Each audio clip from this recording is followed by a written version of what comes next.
Là, je suis dans ma boutique et pour accéder aux différentes pages, on veut d'abord aller dans le dashboard. Ensuite, aller dans ma boutique et pages. Et ici, vous trouverez toutes les pages qui sont disponibles sur votre boutique e-commerce. Et vous pourrez créer des nouvelles pages tout simplement en cliquant sur le bouton ajouter ici en haut. Mais avant qu'on fasse ça, je vais d'abord vous montrer comment modifier une page existante. Par défaut, on a pas mal de pages qui sont déjà présentes sur notre boutique. On a la page blog, on a la page des conditions générales de vente, on a la page d'accueil qu'on a personnalisée ensemble avant, la page mon compte pour fonctionnalité, la page panier, la page politique de confidentialité, la page de politique en matière de remboursement et de retour, et la page de paiement, la page de validation de commande. On va revenir sur les pages légales un petit peu plus tard dans cette section. Pour le moment, pour modifier une page, il vous suffit simplement de cliquer sur son nom. Donc, par exemple, sur la page Home pour la page d'accueil. Ensuite, vous arriverez directement dans l'éditeur de page. Et là, vous avez pas mal d'options que vous pouvez modifier. Donc, toutes les options sont ici sur la droite de l'écran. La première option qu'on a, c'est pour changer la visibilité de la page. Public veut dire que votre page sera visible pour tout le monde. Privé rendra votre page visible uniquement pour les comptes qui ont le rôle d'administrateur ou d'éditeur. On reviendra en détail sur les rôles et comment changer les rôles de certaines personnes sur votre boutique un petit peu plus tard dans cette vidéo. Et vous pouvez également protéger votre page par un mot de passe si vous le souhaitez.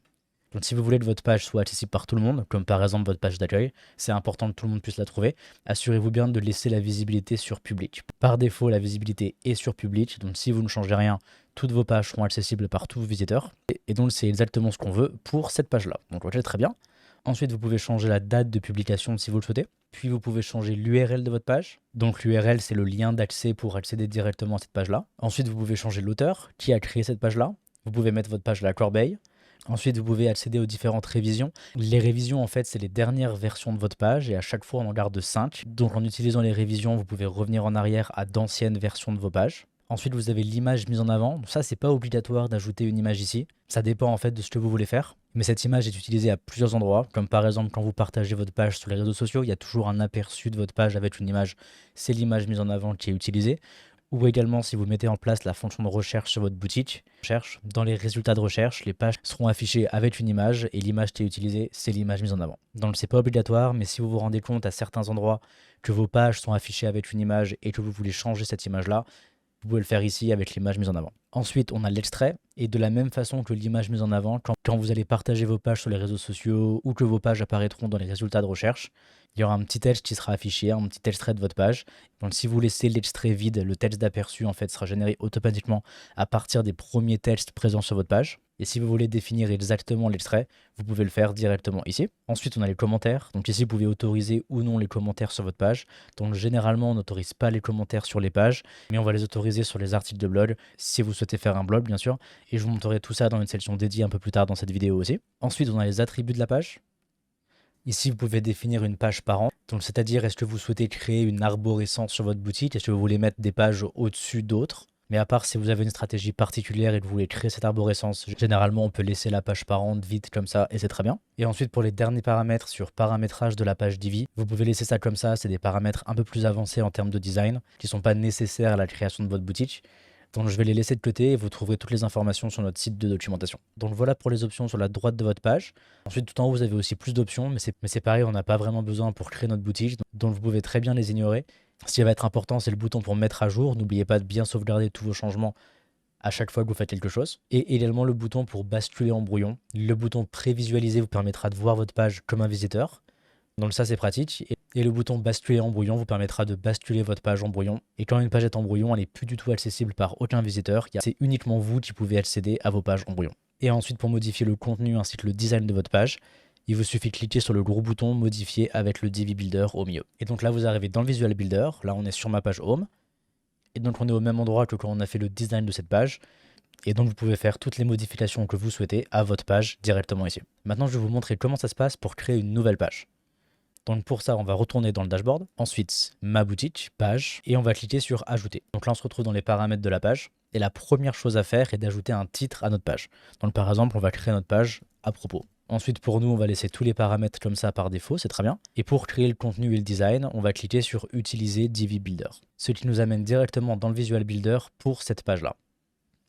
Et ici, on a trois options. Soit on peut construire notre page en partant de zéro, ou alors on peut cloner une de nos pages existantes. Donc vous pouvez choisir l'option que vous souhaitez à chaque fois que vous créez une nouvelle page. Et pour moi, je vais utiliser un autre template.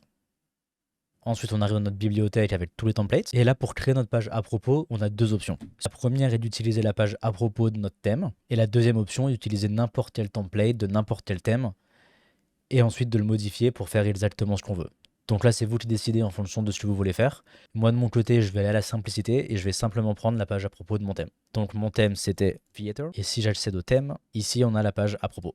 Et donc de la même façon qu'on a fait dans la partie design, pour télécharger ce template, il suffit de cliquer sur Use this layout. Et voilà, maintenant on a notre nouvelle page et on a un template pour cette page. Donc vous pouvez faire la même chose pour n'importe quel type de page sur votre boutique et vous pouvez créer autant de pages que vous le souhaitez. Et ensuite, il vous reste plus qu'à personnaliser cette page pour ajouter votre contenu, vos images et pourquoi pas modifier le design si vous le souhaitez.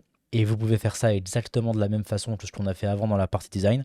Donc je ne vais pas tout refaire maintenant, mais si jamais vous avez sauté directement à cette section, dans ce cas-là, vous pouvez simplement revenir un peu en arrière dans la partie design et regarder simplement la première partie sur le Visual Builder et quand on a créé la page d'accueil. Vous aurez toutes les informations pour pouvoir créer et modifier n'importe quelle page sur votre boutique. Ensuite, quand vous avez terminé votre page et que vous êtes prêt à la publier, il vous suffit de cliquer sur publier ici en bas à droite. Et si vous voulez sauvegarder votre page et continuer à travailler dessus ou la publier plus tard, dans ce cas-là, vous pouvez l'enregistrer en brouillon. Donc pour moi, par exemple, je vais la publier. Super, ma page est publiée. Maintenant, on peut quitter le Visual Builder pour voir notre nouvelle page.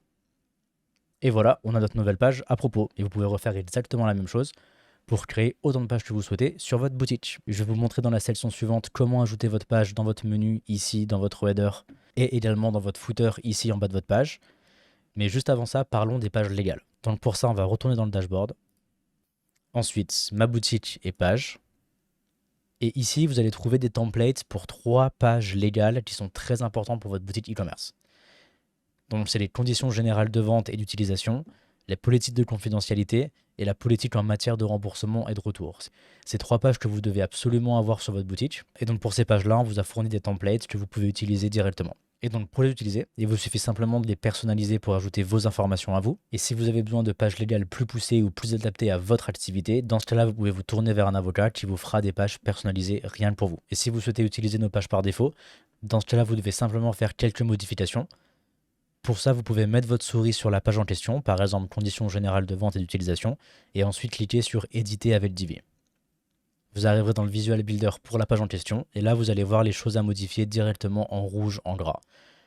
Donc de la même façon, vous pouvez apporter les modifications et ainsi renseigner vos informations. Donc cliquez simplement sur le module texte, ouvrez les paramètres, puis vous pourrez ajouter vos informations directement ici, et vous pourrez utiliser ces pages comme page légale pour votre boutique. Donc voilà pour cette section sur les différentes pages de votre boutique. Maintenant, je vais vous montrer comment ajouter vos pages dans votre menu, dans votre header, ainsi que dans votre footer. C'est parti.